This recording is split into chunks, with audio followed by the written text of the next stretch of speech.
what should I be looking for? First is location, quite honestly. We do it from start to finish. The construction time is usually about 3 months. This total project cost $125,000 with the appliances. The upstairs we spent about 20. The downstairs is about 100. Wires are a little bit tough to make them perfect, but it's a lot better than on the left-hand side there. Now, a lot of times I'm talking people out of things because it just doesn't make sense. You know what I mean?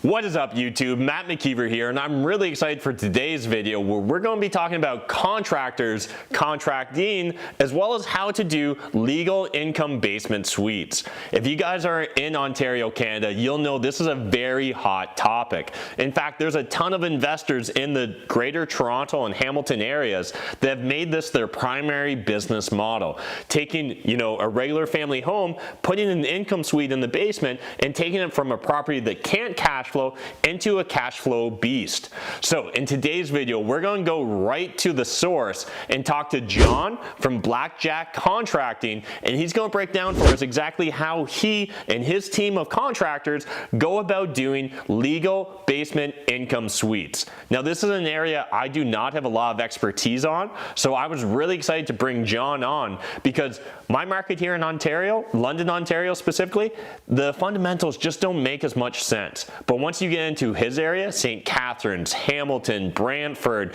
and Toronto and other regions, it makes a lot of sense and a lot of dollars for the investors that go about implementing this business strategy. So in today's video, we're going to show you real life examples of projects John has done as well. We're even going to talk about the dollars. So contractors are key to our long-term success as real estate investors, but if you can't find the right contractor, the right power team member, you will always struggle as a real estate investor. So I'm really excited to bring John on the channel and just kind of learn what should we be doing when it comes to our legal basement income suites.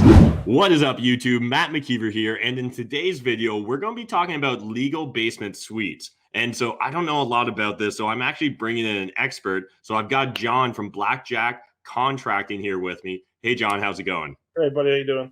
Good. So I'm really excited to have you on the show today to talk about basement suites because very popular topic, especially in the GTA where you're based out of, where everyone kind of wants to start doing those basement suites. One of the best ways to maximize your return on a property, or if you're looking to house hack, also an amazing angle there as well. So you guys do a lot of these basement suites, right? Yes, sir. Any thoughts on why they're becoming so popular? And are you doing these mainly for homeowners or investors, or is it a combination? Mostly investors, and I think they became so popular because it's really the only way to cash flow these days and get some forced appreciation. And so, yeah, I mean, working with the investors is that they can get some healthy cash flow where they'll single family be like cash flow neutral. So that's why I think they became so popular. Makes sense to me. And so where are you mainly doing most of your basement suites? Do you find is it a certain city or is it all across? You know what, we're into Brantford, Hamilton, St. Catharines, Welland. Welland became a real hot spot for them. Hamilton's always been. It's just harder to find that property because of the higher purchase price. Welland was a really hot market because they had some low purchase prices, and then all of a sudden they got real popular real quick, and the market shot up. Brantford's really popular right now. Still some great values out there, and then there's St. Catharines, which I could talk about forever. They just have a terrible building department, but a lot of them there, so it's still a hot spot. It's just very difficult. Gotcha. So I'm just kind of browsing through your website here. So you've kind of broken down all the different kind of things we need to consider here and kind of how you help execute in regards to doing these. So do you mind just kind of laying it out for us? You guys from start to finish can kind of take on a project? Yeah, so most of the time we're start to finish. Half the time we are actually there during the purchase of the property. I'll get the drawing set up, the permit set up for them, and then as that process gets going, we take over from there, and we do it from start to finish. Usually what we'll end up doing is we'll do a tiny bit of a cosmetic facelift to the main floor. We'll get that rented as soon as possible, and then we get firing on the basement. It's usually about a 3-month process. Depending on the city, the permit times could be varied, but the construction time is usually about 3 months. And once we get going, we'll get the place cleaned out, get it framed, and then a good chunk of the time is spent in the trade stage to get the electrical, plumbing, HVAC. I'm an electrician by trade, so those ones I care about the most. A lot of people don't because it's not the pretty part, but it's important. Absolutely. And then once you get through all your inspections, start drywalling, you could finish a place in about a month. So it's the pretty part's actually the fastest part of the process. Yeah, makes sense. So I'm going to jump over here now to your blog where you guys actually have documented some great projects. So I'm kind of excited because we can talk about these in the abstract, but I know my audience is really going to want to see like specific projects. So first of all here, guys, there's some great videos I encourage you to check out. We won't watch them today per se, but we've got a good gallery of photos to kind of walk through. So do you remember this project, John? And can you just kind of tell us a bit about it? Yeah, so this is a Welland property. This particular investor, we've done 7 with, and he got really big into the Welland market, and he's done really well with it. So this house was like a grandma special, really good shape. Like it was beautifully kept up, but it was just dated. So on the main floor, a nice paint job. The customer wanted to save the hardwood, so we did, but we painted out the trim. This one right here, we had to do a bunch of electrical work. It was a lot of ungrounded wiring, so we fixed that up, fixed the plumbing. We added, as you can see in that photo, we added an electrical panel to the main floor, so the tenants are paying their own hydro, which is excellent for the investor. 99% of the investors decide to do that. It's a hard decision. So this one we gutted the bathroom out, got that all fixed up. It was just dated, and it turned out pretty. And then you can see that's a brand new kitchen, floor to ceiling cabinets, ripped out the bulkheads, and that door that you see at the end of the hallway where it usually leads downstairs that's now the laundry. So tenants have their own laundry. They have no mixing with tenants.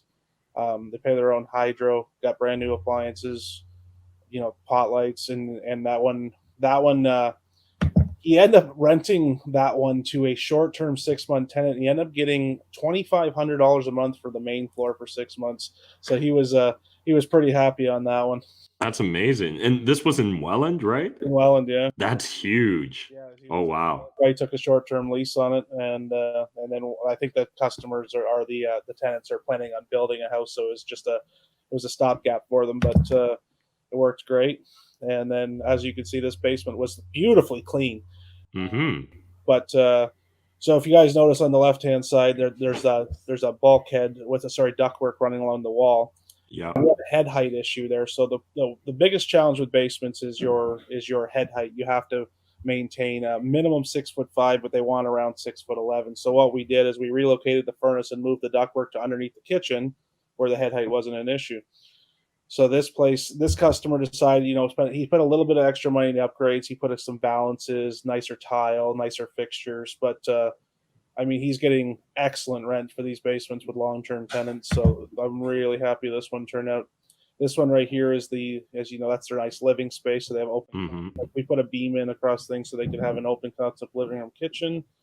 And down at the end of the thing, that's a staircase. So we reconstructed the wall. We're one of the few people, we like to use commercial carpet on the staircase because it's less slippery and it lasts for about 5 years, and it only costs about $300. So it's something you do have to replace every once in a while, but there's less chance of falls and slips. So we've been really getting into that lately.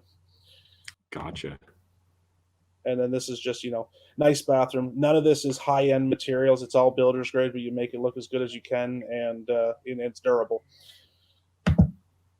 And nice. And then we typically do the same thing, white subway order in and put a pot light in whenever we can, new tub, deep vinyl tubs, and we haven't had one sit on the market, so they're pretty well. Yeah, it looks amazing. And those little extra details, right, really go the extra mile. And that costs like $60. Right. That's a small bedroom. You can see the floors with vinyl flooring, wood trim, nice doors. All of this stuff is builder's grade. We use the same paint color, the same floor, the same trim, unless the investor requests something different. But the system we came up with. Yeah, this is what pretty much every one of my rental properties looks like as well, if it's been renovated. So there you can see the electrical panel at the end. That's the original location. So that feeds the basement now. Windows. And then this is some pictures of the upstairs again where Gotcha. painted out. So I know immediately my audience probably has the wheels are spinning in their head now, and they're like, okay, I know where Welland is. This looks like an amazing quality of finish. So are you willing? Can you share a little bit? Like, what would a project like this cost? You know, taking grandma's house where we're renovating the full upstairs in essence and pretty well everything in the basement. No problem. Yeah. So this is an 1,100 square foot house. So the square footage will have a little bit to do with the price compared to this one. So this is a nice big house. This total project cost 125,000 with the appliances. So the upstairs we spent about 20. The downstairs is about 100. Hey YouTube, Matt here. Just want to quickly interrupt and let you guys know, John from Blackjack Contracting, he's actually a real guy. And so I really encourage you guys, if you're looking for a contractor you can trust, someone you can build a long-term relationship with as an investor, I've only heard great things from my fellow investors that have worked with John, but I really do encourage you guys to reach out. He's been sponsoring the REI Club for quite a while now. I've heard great things from their members. I just want to make more great resources available to you guys. So I know contractors are one of those black boxes. A lot of real estate investors struggle to find a good partner in regards to a contractor. I think John could be that contractor for you if you're in the greater Toronto, Hamilton area. So again, link in the video description down below. Feel free to check out John, him up, and tell Matt sent you. No problem. Yeah. So this is an 1,100 square foot house. So the square footage will have a little bit to do with the price compared to this one. So this is a nice big house. This total project cost 125,000 with the appliances. So the upstairs we spent about 20. The downstairs is about 100, and there's quite a bit involved, furnaces and all that stuff. But the basement costs about 100 on average. The average basement suite I'm noticing is costing, like, for, you say, Hamilton, Brantford, it's costing about 85 plus tax. You're in that mid 90 range. The ones, the nice thing about them, they're a tiny bit more, but they're actually quite a bit bigger. So, like, this customer wants 3-bedroom basements, so that's his thing, and so his projects are usually around that average, about 125 grand, and we do, that's everything, start to finish, permits, the whole deal. Awesome, that's amazing. That hands-free solution is really, really valuable. So I think. Sorry about that. They're all corporate customers. They got jobs. They don't want to worry about it. They just, you know, we talk once a week and give me this place rented. Yeah. So I saw that there's another project here. So let's pull this guy up. St. Catharines. Okay. St. Catharines has two like crazy zoning rules. It's very important to understand the zoning before you purchase property in St. Catharines. This is R2, which is an actual duplex, so you could use the whole basement. So this one right here is the biggest bathroom we've ever done. It was a weird layout, but there's a furnace room on the other side. So it's a massive bathroom, lots of space. Again, floors, like floating vanities, nice. You can see it all looks the same. And so this one's a nice bedroom. This one, because of a head height issue, we couldn't, and sorry, this one had a boiler system. So there was no furnace here. So the basements tend to not need as much heating. So the customer decided to use baseboard heat on these places. But when you do that, you need an HRV system for circulating air, which was probably the biggest challenge on this job. Okay. And so that's where you can see the electrical panel. St. Catharines has really strict fireproofing rules. So that door that you see at the end there, that's actually a metal fireproof door ordered from Montreal, and that thing is worth $800. Wow. They are serious. As you can see, that's the old and that's the new. Yeah. And do you mind just, especially because you're an electrician and stuff, if someone's new to this, they might not really see the attention to detail here versus here. Can you just kind of share any thoughts on that? That gray box you guys see up there, that is extending the wires to move them upstairs. And then obviously right here is on the left-hand side. That's an old Federal Pioneer panel, which they do not make anymore. And these people cheated anyways. That gray box on the left-hand side is actually a fuse panel disconnect. And so that's just a cheat way to not have to call hydro. So the panel you see, the new one on the right hand side, that's a brand new updated panel, one of the most common one on the market. So you can see all the brand new wires kind of tucked in and organized. They're labeled, and so yeah, I mean, take a little bit of pride in the work. Yeah. Wires are a little bit tough to make them perfect, but it's a lot better than on the left hand side there. Mm-hmm. And this is an example of the kitchen. You see the before and the after. You can kind of see it's missed. This one had a little bit of lower ceiling, so these ones are shorter cabinets. But it was it's got full size appliances, double sink, dishwasher, lots of storage space. And customers really this customer is actually a real estate agent. First one he'd ever done. He was thrilled. Oh, cool. And this is the living room. That's a little bit wide angle, but you can see we cut that new window in. That's for natural light. That's not actually meant for egress. In a living room and in a basement living room, you have to have 5% natural light. So usually that's one of the big ticket items we do is we install large windows in basements, and as you can see, it kind of brighten up the place. And then these white boxes or the white squares on the right hand. So those are both also fire panels. They're both expensive, but they're actually both for the water meter system. So gotcha. Shut off valve, and one's for the actual meter. Interesting. Yeah, I don't think we have to deal with those panels the same way in London. No, Hamilton, London, Brantford, they don't have that issue. And as you can see, dark, dirty stairway, nice commercial carpet again, painted all up, and that it's nice and inviting. All right, and then we're back to where we started. So, do you mind sharing with us, if you remember as well, what does a project like this cost? And this one looks like it was just the basement, really, that you were doing? Just the basement, and this one, including taxes, was $97,000. Okay, awesome. And let's maybe now talk a little bit about, basement suites in general. Sure. So if I'm new to the idea and I'm starting to look for a property and maybe I want to mimic a business model you were talking about earlier that your investor does or this realtor did, what are the things I should be looking for in a basement to figure out whether is it going to cost a lot more or what should I be looking for? First is location, quite honestly. Like London, Brantford, Welland, they all have investor-friendly building departments, so they'll get you your permits fast, and so you're not carrying costs, and just how the process and building department is.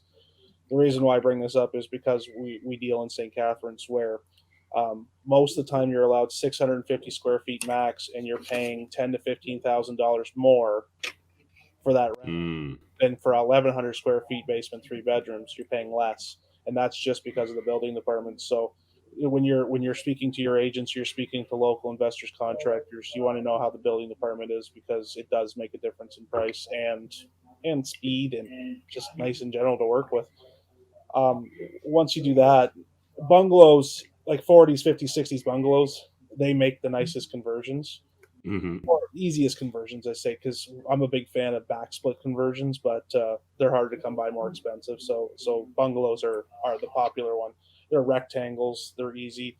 The only thing you got to deal with on those are old electrical, old plumbing, old HVAC, which is something. It's better to update it then. It's cheaper to do it now than it is going to be to do it later. So that's usually a little bit of an investment up front, but in Hamilton they have a driveway requirement, so that's very important for people to know, because if you can't get 2 side-by-side parking spots, you can't do a duplex without a major variance. Where the other cities allow tandem, so back and forth. It's not functional, but it's a big difference for getting the permit. Absolutely. The entry to the basement.